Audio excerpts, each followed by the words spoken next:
Hi there, I'm so glad you're here. If you've clicked on this video, the chances are that you're wondering something that so many parents ask me.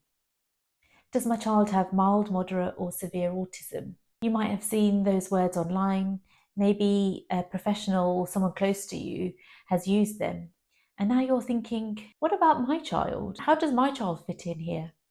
My name is Varsha Siyani and I've been a speech and language therapist for over 20 years and I've worked within the NHS, including Great Ormond Street Hospital, for nearly 10 years.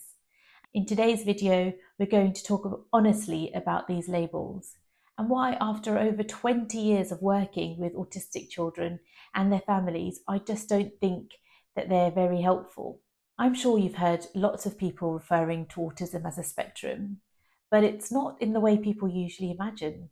It's not a straight line where someone is a little bit autistic on one end and very autistic on the other. That's actually a myth. Instead, autism is a lot more complex and it's a unique mix of strengths and challenges in different areas. So things like communication, learning, thinking skills, sensory processing, emotional regulation, social understanding, flexibility, and tolerance for change. And here's the really important bit. All of these areas can look really different from moment to moment, from day to day, and especially different in different environments and even across a lifetime. So let me tell you about a child that I once worked with. At home and at school, they were really calm, they were settled, they loved their routine, they used visual support, and everyone around them understood how they worked. In that situation, you might say that child has mild autism, but then the parent would take him to the supermarket. There were the lights, there was the beeping at the tills, the chaos, the smells, the people. It was completely overwhelming. And then suddenly we had a full blown meltdown, crying, they were screaming, they were lying on the floor, even knocking things off the shelf. And if you were to put them on this scale, you would think that they were probably had severe autism. But this is the same child. What changed? It wasn't the autism, it was the environment. So let's try and break that down, because when we think about how a child experiences the world, there are two really important sets of factors. There are the internal factors, the things that come from the child, and the external factors, the things that are in the environment. Internal factors include their ability to communicate with or without words, their learning profile, that's how they process and understand information, their sensory processing, that's how they experience noise, light, touch, smell, hunger, their executive functioning, things like planning, focus, and flexibility, and their emotional regulation, that's how they manage stress, change, and frustration.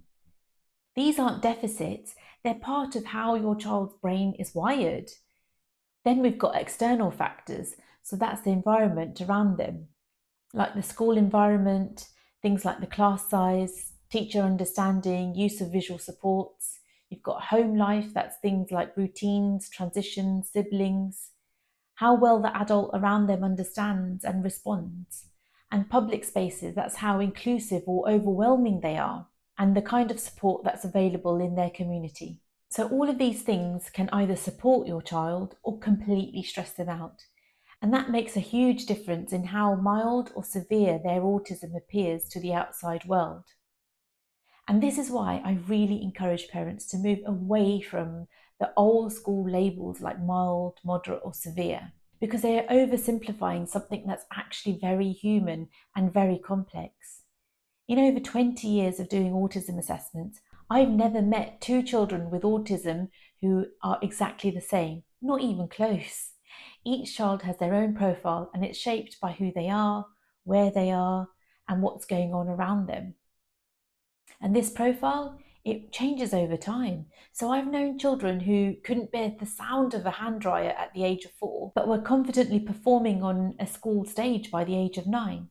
I've seen young people go from not tolerating any kind of change to travelling independently and joining clubs and sitting exams because the right support was in place. Autism doesn't go away, but children grow. And when we focus on how to support them instead of giving them a fixed label, that's when the real progress happens. Here's something that you'll find really interesting. There's a growing understanding that actually maybe it's not autistic children who have needs, Maybe it's the world that isn't set up to meet them. If you think about it, our schools, our shops, our social rules, they're all designed for non-autistic people. So when an autistic child struggles in those spaces, it doesn't mean something's wrong with them. It might just mean the environment isn't inclusive or flexible enough yet. In other words, the problem isn't the child, it's that the world often doesn't understand or accommodate how their brain works. So when we start asking, how can we change the environment, instead of how can we change the child, that's when the real change starts to happen. A quick note on Asperger syndrome, as some parents ask me about this. This is an old term or diagnosis that used to describe people with strong language and learning skills and fewer visible support needs, but they had difficulties with social interaction. But in 2013, the diagnostic manual that we use, the DSM-5, removed Asperger's as a separate diagnosis, and now we use the term autism spectrum disorder. So that is all to say that instead of focusing on what type of autism someone has, we need to focus on what kind of support they might need. Because again, it's not about being autistic or less autistic, it's about what helps each person thrive. So if you're still wondering, where does my child fall? Mild, moderate, severe? Maybe try asking instead, what do they find tricky right now? Where do they shine when they're supported? What can we adjust around them to help them feel safe and successful? That mindset shift from labeling to understanding is huge, and it's one of the most powerful things you can do as a parent. And hey, if you're feeling overwhelmed, that's okay too.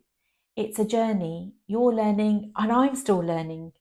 But your love, your openness, and your willingness to walk alongside your child, that matters far more than any label ever will. If this video helped you, give it a like and hit subscribe.